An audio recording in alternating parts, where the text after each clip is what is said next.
news. Indian defence sources say Indian and Chinese troops have been injured in fierce hand-to-hand fighting along their disputed border.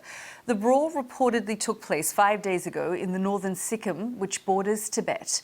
There have been several episodes of conflict between Chinese and Indian soldiers in the past along the line of actual control. The Chinese Foreign Ministry would not comment on the latest report, but gave this statement. Have a listen. I want to stress that China's border troops are committed to upholding peace and stability along the border with India.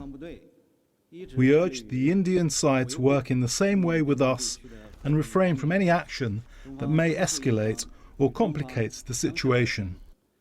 We hope that both sides will take the correct precautions to manage their differences. The response there from the Chinese Foreign Ministry. Let's speak now to Shashank Joshi, who's the defence editor at The Economist. He joins us live now from London. Shashank, thanks very much for joining us. I mean, frankly, this has been a flashpoint for decades.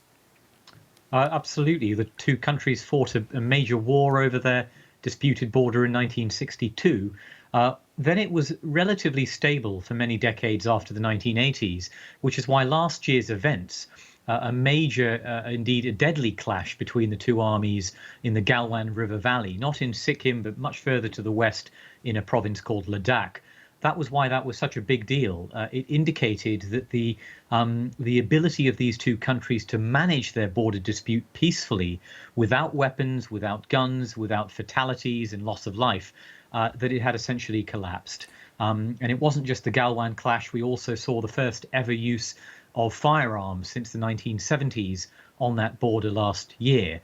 I think what we have to remember here is, in the context of this latest clash, is that there are still very substantial numbers of armed forces on both sides that are still deployed to the front lines, very near the disputed line of actual control, as it's called, even now, even in these very harsh winter months. And so the risk of these flare-ups is going to be ever present. Is this all just about sovereignty?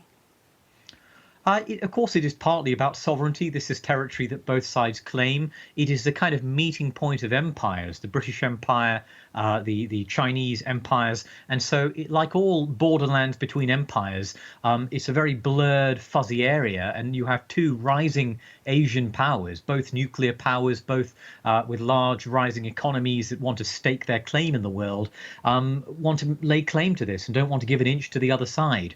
But I think it's also about a much wider sense of distrust and hostility that has erupted between India and China in recent years, that is not just about land in these mountainous areas that has very limited practical utility.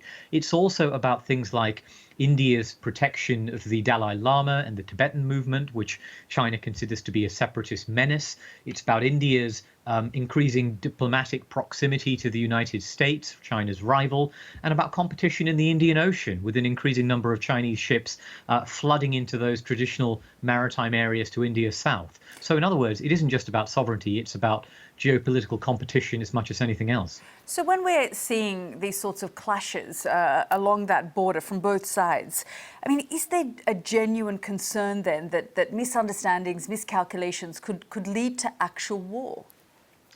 There is, and I think for a long time that fear was suppressed by the fact that as big as this dispute was, as serious as it was, that the two sides had agreed lots of things to ease tensions. For example, they had agreed that soldiers on patrol would not use their weapons. They wouldn't fire their weapons under any circumstances. They had agreed, for example, that if a patrol came across another patrol in a disputed area, they would make their statements, say, you're in my territory, you're in my territory, but then they'd go their separate ways. They wouldn't follow each other. And you'd built up this edifice of diplomatic agreements to lower the temperature. What I think last year showed is that amid all of these wider diplomatic tensions that I mentioned, not just to do with the border, but to do with trade and ideology and geopolitical competition, those undertakings have broken down. And therefore, even very small clashes or bits of friction do have the ability, the risk of spiraling into something much bigger, with lots of firepower deployed in pretty close proximity between these two states. Shashank Joshi, thank you so much for joining us and for your analysis there.